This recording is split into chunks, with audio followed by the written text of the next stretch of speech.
Governor Sanwo-Olu of Lagos State speaks on the NSAS report and the need for peace.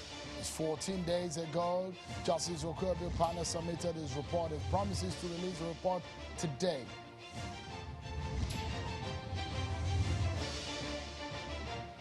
And President Muhammadu Buhari promises to go after ghost workers as efforts to fight corruption under his government, he said, is still very much on.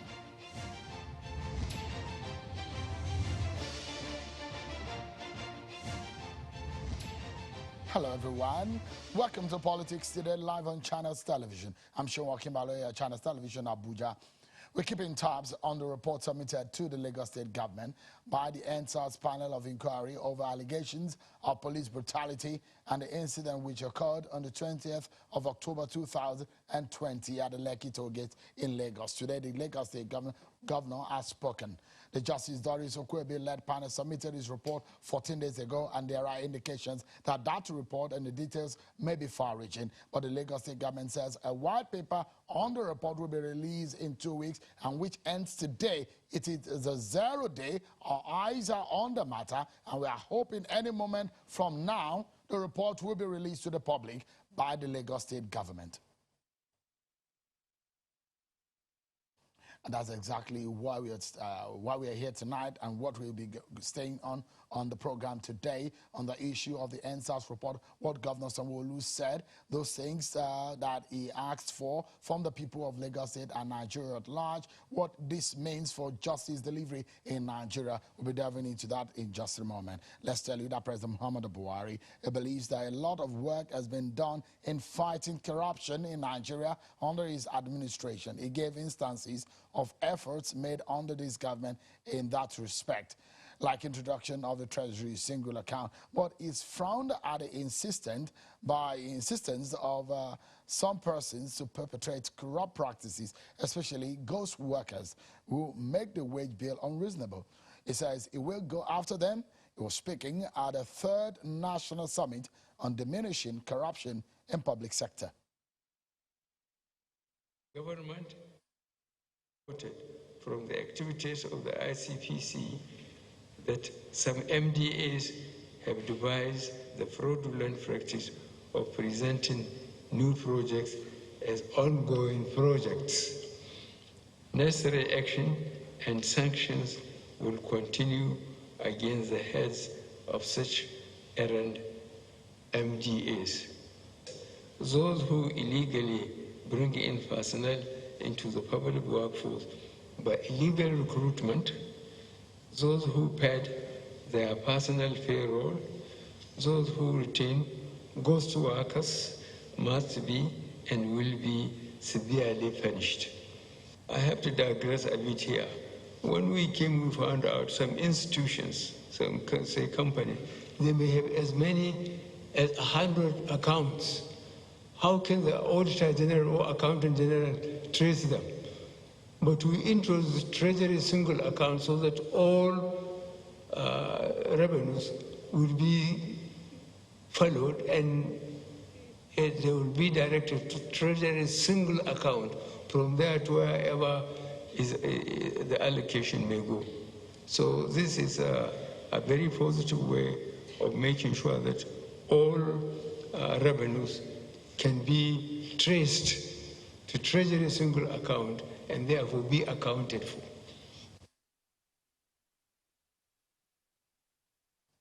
Well, the Chief Justice of Nigeria, Justice Tanko Muhammad, also stated the role of the judiciary in fighting corruption at that same event. Take a listen to the CJN. The rating of the country on the Corruption Perception Index by the Global Anti-Corruption Agency, Transparency International, though gradually improving, is still not something to cheer about. More work is required and concerted efforts need to be injected to lift us up to the desired pedestal.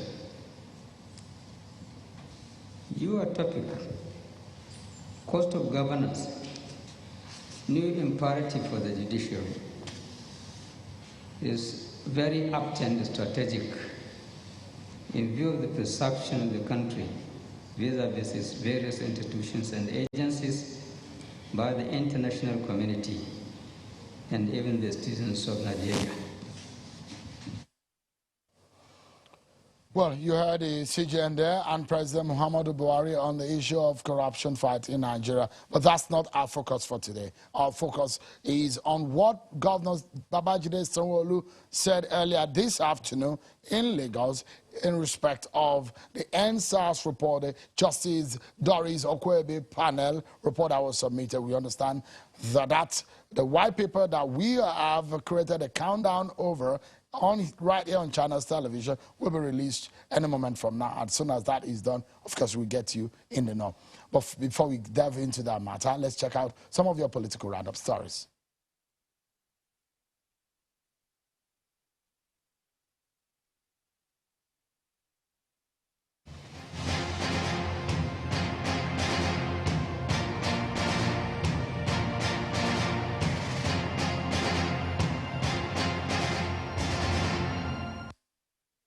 The High Court ruling in Abuja has sacked the All Nigeria Progressive Congress APC-led EXCO loyal to Governor Umar Ganduje of Kano State, while upholding the parallel Congress faction of Senator Ibrahim Shekarau on Tuesday.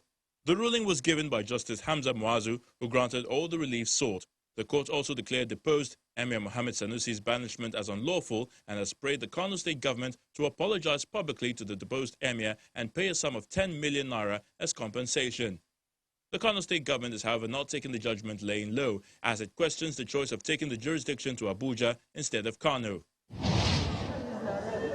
The Senate, through its Committee on Interior, is inviting the Minister of Interior, Rauf Aregbesola, the Attorney General of the Federation, Abubakar Malami, and the Controller General of the Nigerian Correctional Service, Haliru Nababa, to direct them to investigate the status of correctional centers nationwide, with a view to finding out the challenges in order to prevent a repetition.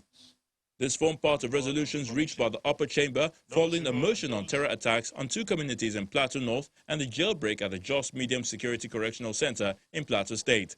The Minister of Works and Housing, Babatunde Fashola, has filed a 2 billion naira defamation suit against the Chief Executive Officer of Sunrise Power and Transmission Company Limited over some alleged libelous publications made in 2 national dailies against him.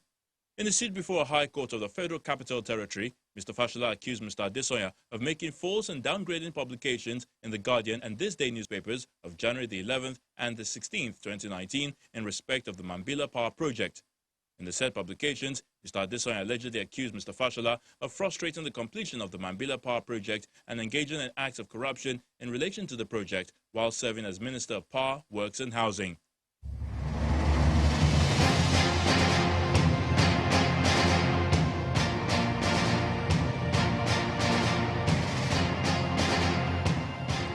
Nigerians, it is now 14 days since the Lagos State Governor Babajide Sanwo-Olu received the report of the NSAS panel led by Justice Doris Okwebe. And today, the governor says his government is committed to justice and truth as it relates to the report of the state's NSAS panel.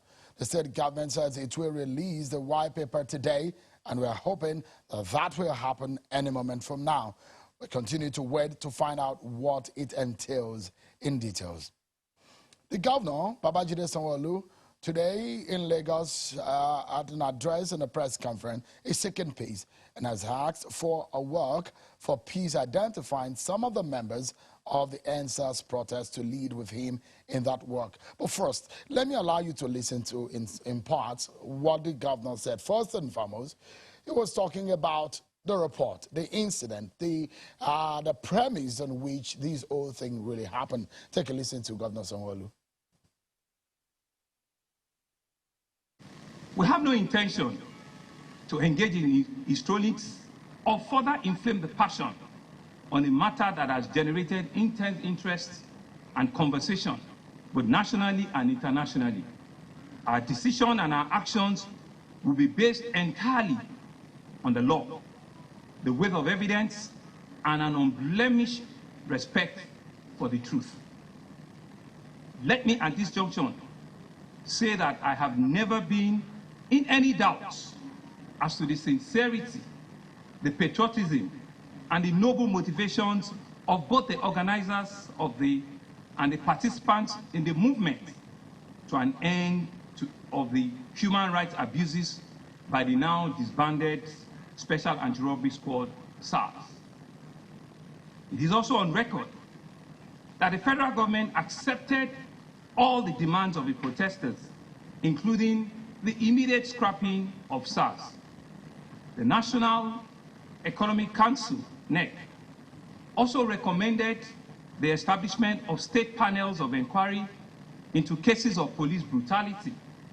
And the Lagos State government was the very first to set up its own panel. I can boldly say that no state took the advocacy of police reform and justice in the face of the documented brutality more seriously than we did in Lagos. We have so far paid over 400 million in the compensation to victims of police brutality in line with the recommendations of the panel.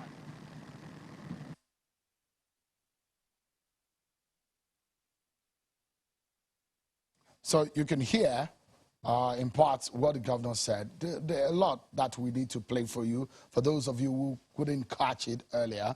But let's get the conversation started. And I'm going to start tonight with one person, a lawyer, who participated wholly in all of this process, the NSAS panel, and the process leading to asking for compensation, some of the victims who appeared and all of that. Mr. Olumide Fushika is in our Lagos studio. He's a senior advocate of Nigeria. Thank you so much, Mr. Fushika, for joining us tonight. You heard, first and foremost, let's begin from the soundbite that we first of all played to our viewers tonight.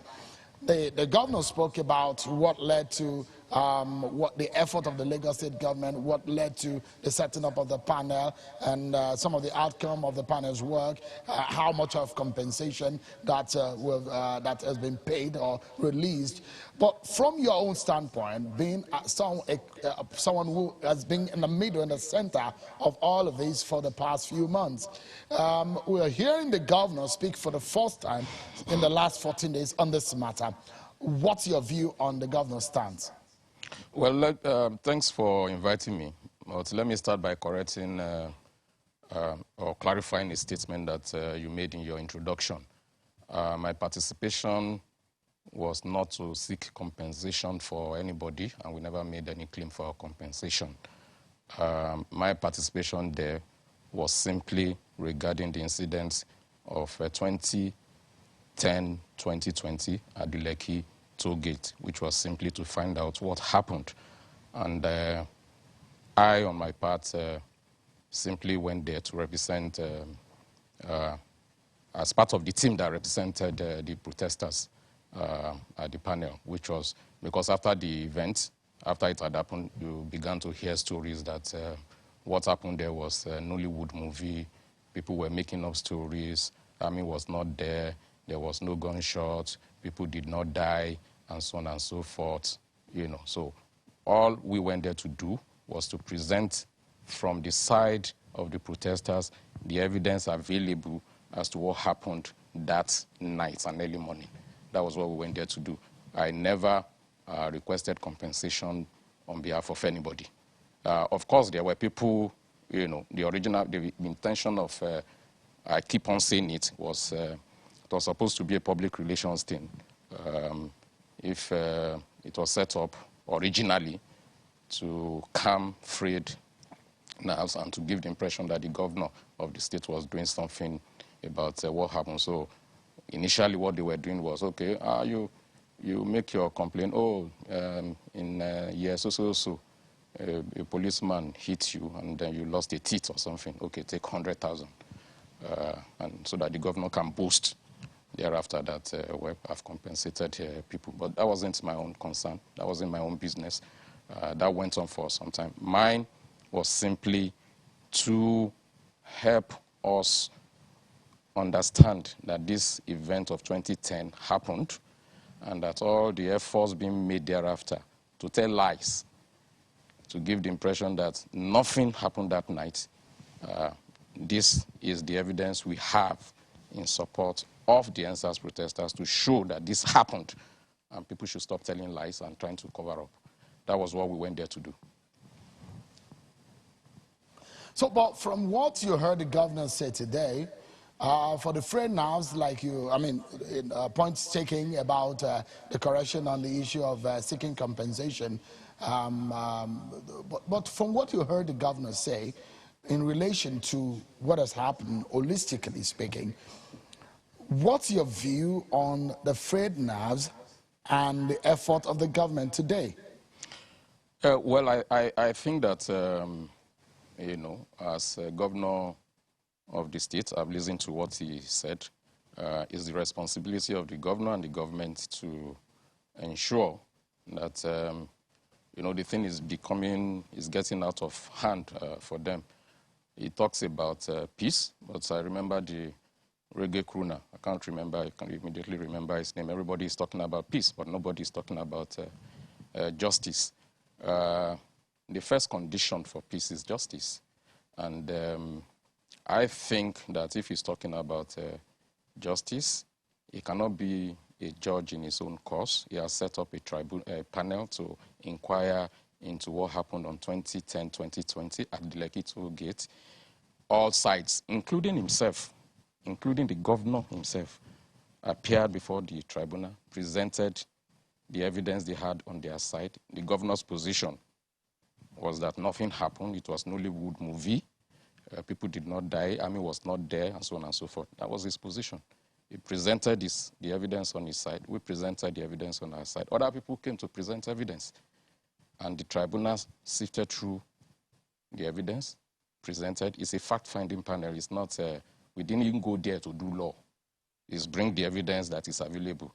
The tribunal has sifted through all the evidence and come out with a report and conclusion that contrary to what both the federal and the state government were trying to do to, you know, sort of pull the wool over the eyes of the people, because obviously, you know, they are not afraid of us, the people they are governing.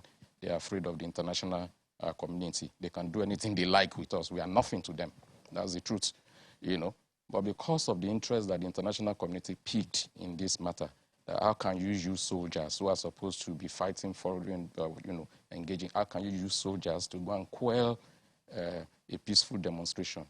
This may, the things that happened there is subject to, you know, investigation and so on and so forth. That was what scared them, you know. And then they came to, oh no, nothing happened and so on and so forth. It is that narrative that we went to the tribunal to disprove, that we will not fold our arms and allow you to call black white. You knew what happened. You didn't need any tribunal to tell us what happened. Let me give you examples to show you that they knew what happened that night before they started changing the story.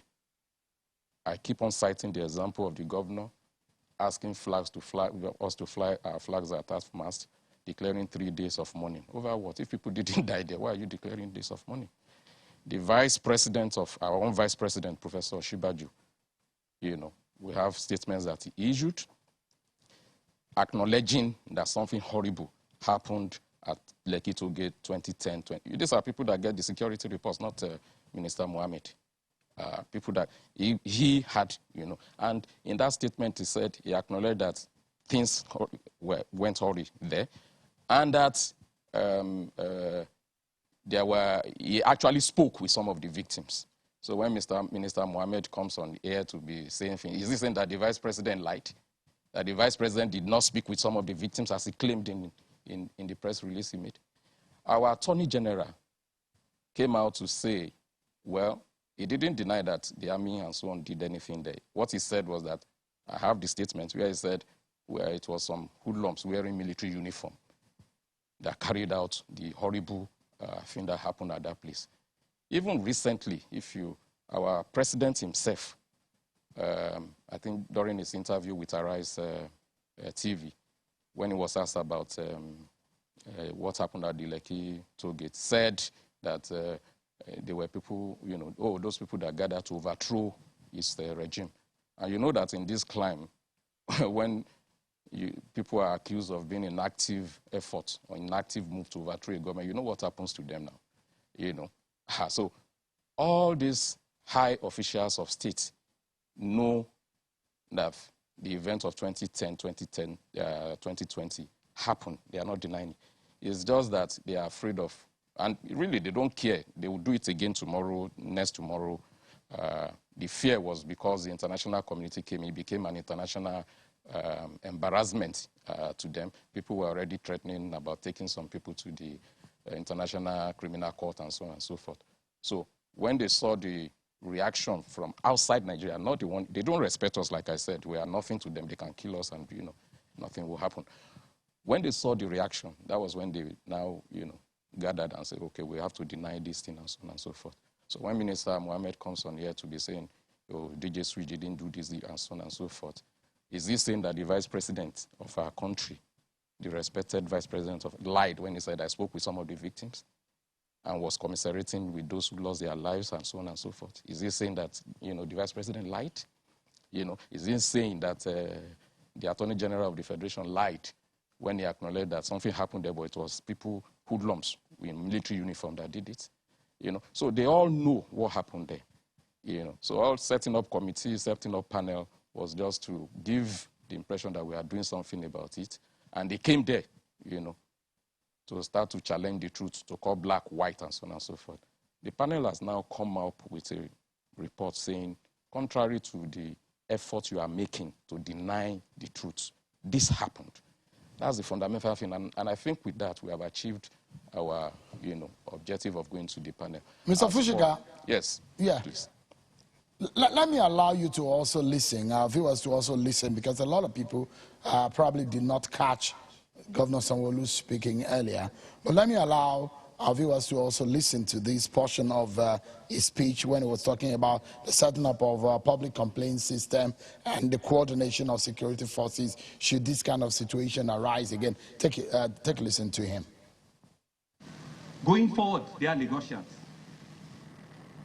we shall facilitate better communication between our youth and the state security machinery to resolve issues before they become intractable. We will make it easier for our young people to initiate formal complaints of any human rights violation through our Ministry of Justice. We will also improve the coordination between the state government and the security agencies, including the police and the military. In this vein, we are studying how to improve security policy formulation, information sharing, and clearly rules of engagement in terms of social unrest. Yeah, so Mr. Fushika, you can hear him there on what should be done going forward. There's another part of what the governor said earlier today, and it's about him seeking peace, and he's planning a peace walk. I'd like our viewers to also listen to it. There are a few people that he has called to join him on that peace walk. Take a listen to Governor Sanwo-Olu on the peace walk. Just as we have established the mechanism, dear Lagosians, this month of December, I'll be leading a walk of peace to herald the healing of our land. Let me therefore use this occasion to extend an open invitation to all of our youths, members of the diplomatic corps, civil society groups, students, gentlemen of the press, media, and other stakeholders to join me. I want Polani Palanon, popularly called Fowls. I would want Debo Adebayo, Mr. Macaroni. I want an activist lawyer, Mr. Dele Farotimi. I would want Temitope Majekodumi. I would want Mr. Seun Awosonya. I want Adetong, just Detong, who draws me every day. I want legendary son of Fela Seun Kuti. I will also want the Commissioner of Police, Mr. Akim Odumosu. I want the Commander of the RRS, CSP Yinka Egbeyemi, to join me on this historic march for our dear Lagos. So the governor mentioned a few of those he wants to see beside him in a peace walk, and we have one of them join us tonight on the program. Debo Adedayo, popularly called Mr. Macaroni, is a comedian and actor. Thank you so much, Mr. Macaroni, for joining us tonight. You heard your name in that press conference by the governor of Lagos State, Babajide Sanwo-Olu. How does this come to you? I guess you're preparing yourself for that peace walk. If you can hear me, Debo, you heard your name on as one of those the governor of Lagos State, Babajide Sanwo-Olu, says he wants to see to lead the peace walk in the aftermath of all of these that happened in Lagos and going forward, seeking peace and harmony in the state. What's your position on that? I guess you are preparing yourself for that peace walk. Jamie? Yes, Mr. Macaroni, go ahead. Yeah. We can hear you now. Okay, well done. So, yes, we saw the news. In fact, they do one or two things as we hear the news. I think what is on ground is very simple. It's simple. The Lagos State government herself set up a panel for reconciliation, for sake of peace, for sake of justice, and so that we can all move on, knowing fully well that justice will be served. But now the panel has presented their report. The next line of action will be for the government to implement the recommendations of the panel. Anything contrary to that takes us back to square one, where there's so much distrust. It's part of the problems that led us to where we are today. There's a lack of trust between the people and the government. So time immemorial, anything where once it don't concern government, you say, don't mind them, this or that one. I think government should have taken cue. We should have looked at how can we bridge this gap between the people that we are supposed to be serving, that we claim to serve. How can we bridge this gap, and finally come together and say, look, we trust ourselves. So the next line of action for me would be that having presented the findings from that said panel, see, now the government themselves, now do this, inaugurate this panel. And I mean, look at the speeches the governor has made, how he has, in fact, there was a time on social media, even yes, before now, on social media, everywhere, when people talk, especially government, especially supporters of government, when they talk, you hear them and they say, maybe they've set up panel for you people. Any complaint you have, any this thing, you go and make it there. Anybody that is aggrieved, go there. The panel will listen to you and they will come up with their findings. So that was the mantra at the time. But when the results came out and maybe it did not favor them, then we're now going back and forth. We're not going distrust. That's the problem we're having. So for me, it's not about a piece of work. You won't find me there. I'm not going to be there. And work of peace, rather. Work of peace. No, we are not at war. What we are saying is that the government should come to terms with the people. Lives have been lost. People have died. People have been threatened. People have been beaten up, dehumanized. I'm a living testimony. They carry me, then beat me. So I'm shocked. If you are calling me for a walk now, you are inviting me for another round of beating. You want to beat me up? You want to share me in front of everybody again? That's what you want to do. And sorry, excuse me, no. So what we need to see a sign of good faith. If the governor of Lagos State, my governor, is coming out and is saying, oh, look, we have gotten the results from the panel. This is what we are doing. Justice will be served. We want to round up all the people that, all the culprits. We want to, and we are saying it will be easier to trust the government, but not with this. No, sorry. All right, please, Debo, stay with me because there's still much to talk about this. You are, as you said, you're a living testimony of what happened. You witnessed it, you have firsthand. But we need to take a break. And when we come back, we'll be engaging Debo and Mr. Olumide Fushikemo is the senior advocate of Nigeria. Stay with us, everyone. We'll be back on what Governor Sanwo-Olu said today on the NSAS panel report. He said that the white paper will be released, and we are hoping that that may happen in the course of the program. And when that happens, we'll bring highlights of what that means to you tonight. Stay with me, everyone. We'll be right back.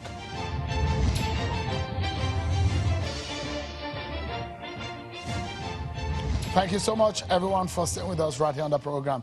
So we're still expecting that the white paper that should come after the committee's work of 14 days should be released today. That is the expectation, and that is what the Lagos State governor said when he addressed to the press today in Lagos about the NSAS report and some of the agitation that came afterwards. So we've been speaking with Mr. Olumide Fushika, a senior advocate of Nigeria in our Lagos studio, and virtually is Mr.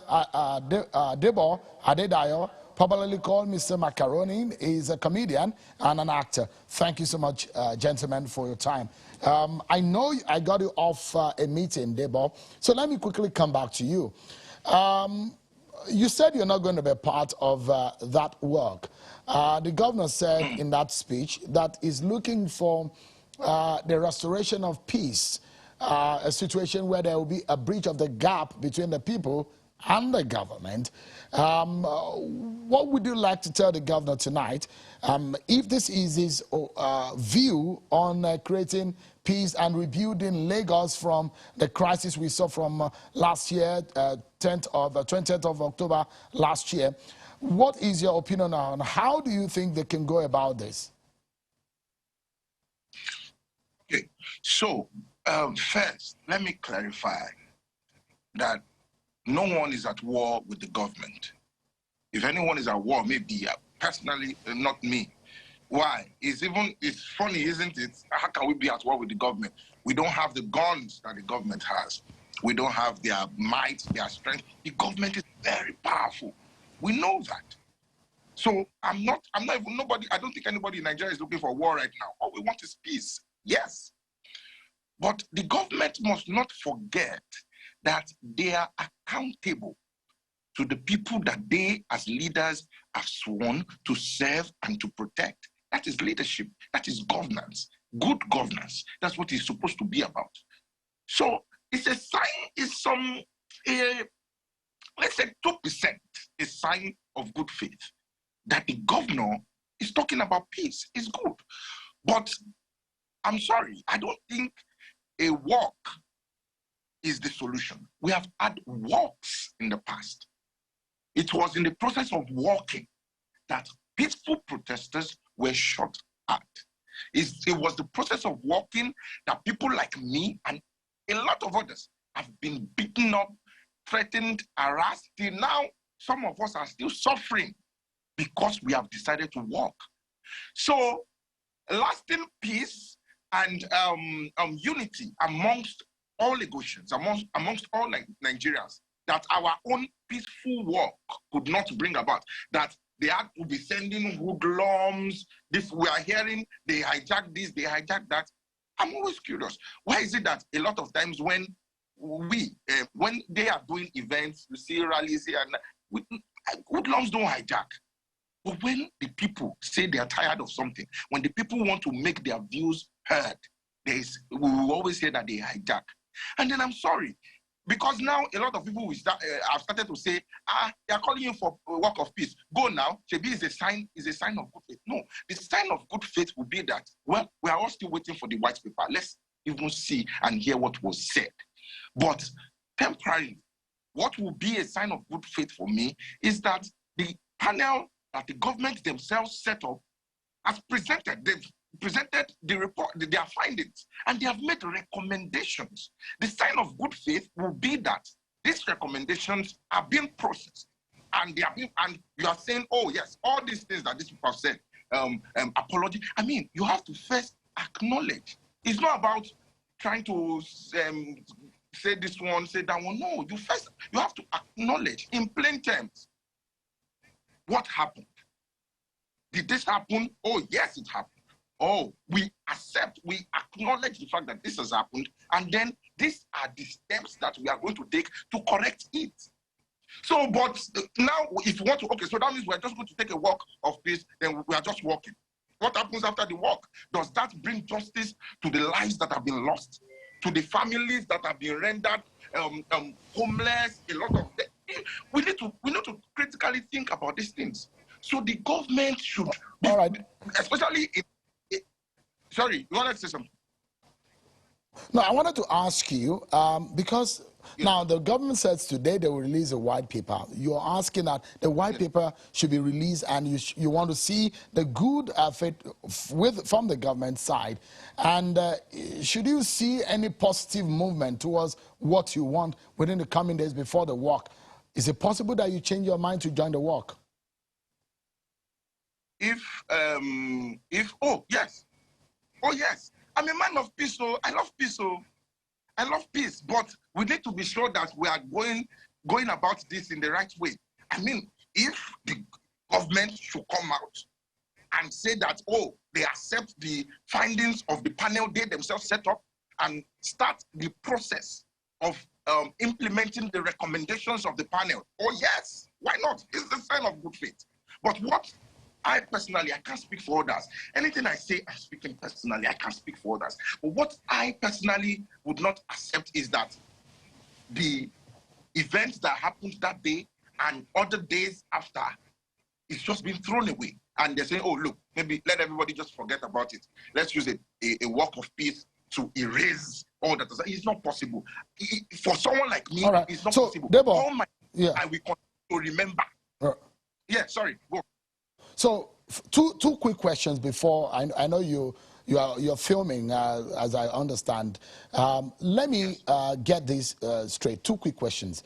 One, the government says they want closure. For someone like you who was at the center of this protest and you were arrested from what I gathered and all of that, what would be a closure for you?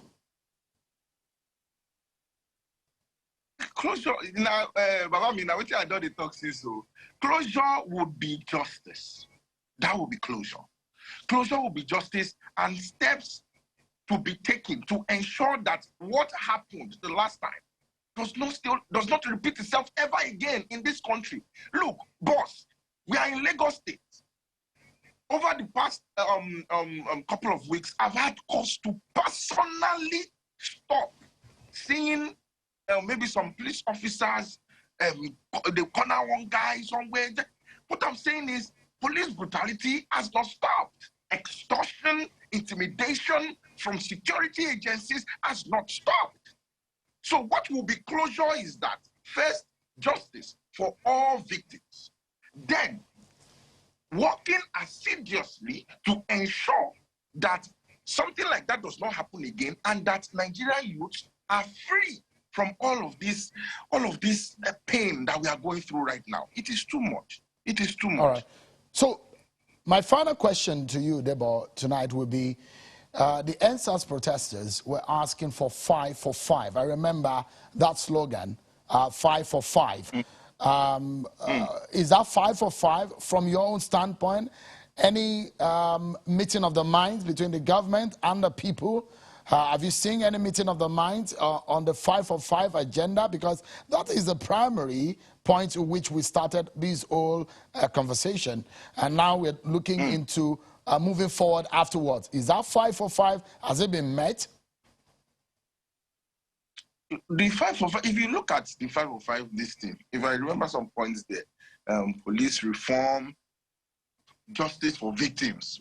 This thing where we see the hammer, justice for victims. To the best of my knowledge, a lot of things have not been addressed. And let's say that 5 for 5 just happens to be a maybe summary of the major challenges that we are facing.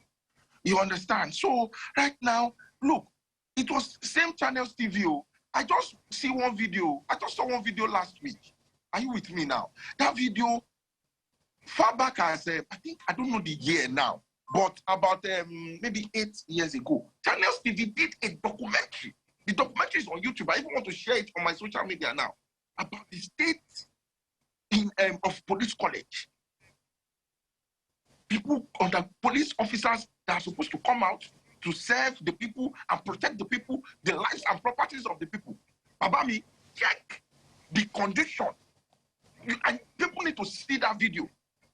15 naira, as what I watched, 15 naira per meal is what these people are entitled to. You need to see where they sleep. You need to see their bathrooms. Where you need to see the state of living in that place. And come and tell me how these people will come out and serve in the interest of the people. Someone needs to come out after watching that video and help me to understand how that is going to be possible. So there are a lot of problems that have still not been addressed. And all the people are saying is, look, I cannot have faith. I cannot have hope, trust in the government if I'm still working, I'm still going about my daily activities, and I'm seeing my brother or my sister still being harassed by the police, still being threatened, still being intimidated. There is no victory. Nothing has happened. We're just going back and back and back and back again. So for now, I don't think anything has been done. We have not, that sign of good faith that I keep insisting on, we have not seen it. The government needs to show that they are serious with the people. We wait and they serve. Now wait and they serve. So we need to see that they are taking us very seriously. And how do they start? They begin by implementing this simple thing where the same judicial panel say them do justice for the people. Bring people to even carry some people, use them, do example to others. Say, look, okay, we have seen you have been found guilty, blah, blah, blah. Let us feel some justice. Apologize. Call the people, the families that have been affected, compensate them where necessary. A lot of things that are written here. Let us see that the government is ready to listen to us. Debo Adedayo, popularly called Mr. Macaroni, one of those who were at the forefront of the NSAS protest. His name was also mentioned today by the Lagos governor. He wanted him to join in the peace walk. Debo, thank you so much for talking to us right here on China's television. I appreciate your time that you have spared. Very much. Very much. Thank you. I understand that Seun Kuti, a son of the legendary musician whose name was also mentioned by the Lagos State governor in that speech today, has since joined us virtually also. Seun, thank you so much for joining in tonight on the program. Your name was mentioned as one of those that should be part of the peace walk. Okay, I understand that, so we'll get him ready in a moment. But let me go back to Mr. Fushika. Senior Advocate, give us a sense of what to make, because when we saw the clashes between and the aftermath of that 20th of October 2020, a lot of police officers were killed. Police stations were burnt down, were destroyed, infrastructure were being destroyed around Lagos and in several cities of the country. What happens to these police officers from your own point of view? What should be done? Because in all of the speech, I'm not sure I've seen so much of attention to these police officers and their families. Well, you know that when you are facing government, you have a lot of propaganda, you know, counterfacts and so on and so forth. This was what, you know, whilst on the one hand denying that anything happened on 2010, 2020 at the toll gate, on the other hand, they were trying to say, oh, it was because they attacked police officers, they killed police officers. That was why, that as a form of justification for whatever it was that they did on the day. At the tribunal, and the records are there, when they came up with these stories, we were able to puncture them largely. Don't get me wrong, policemen died, you know. Some police stations were burnt. Nobody supports that, but my own focus remains what happened at the toll gate on that day. Many of these things that they were banding about actually happened in reaction, no justification again, in reaction to, you know, for instance, the attack on the Oba's Palace, the court where I work, didn't happen on 2010, 2020.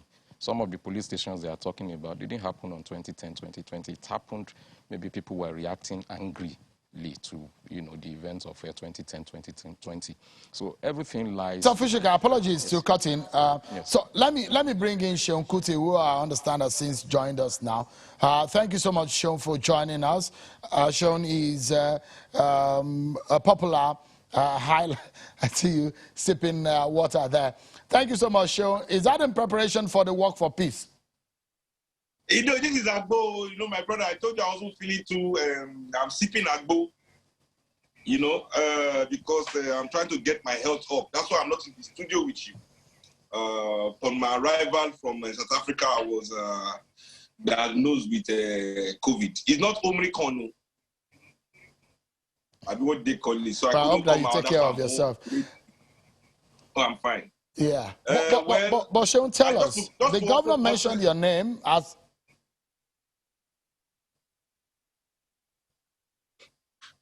Go ahead, please. Okay. All right, so the governor mentioned your name as one of those he wants to see beside him for the peace walk. I guess you're preparing for that. Are you hoping to look for peace in Lagos?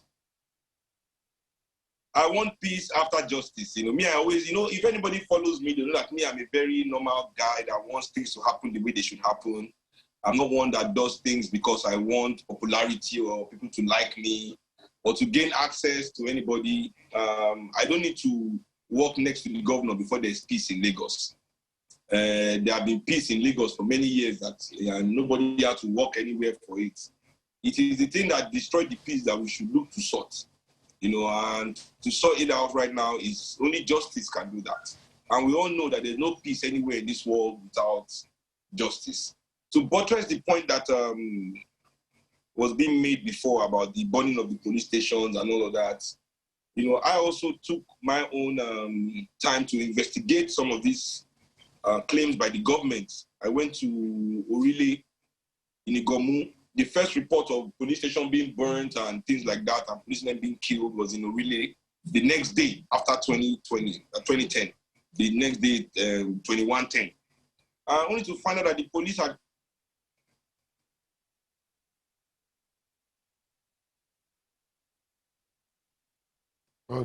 killed in response, not even in response to what happened in the toll gate.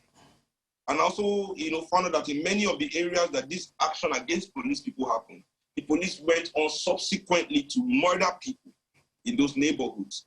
So even when we talk about Lekki massacre, not only in Lekki, people lost their lives during that period, and to sweep all of those lives under the carpet and act like people just went to police stations because they were angry about what happened in Lekki, is not even really telling the true story of what happened that week in Lagos.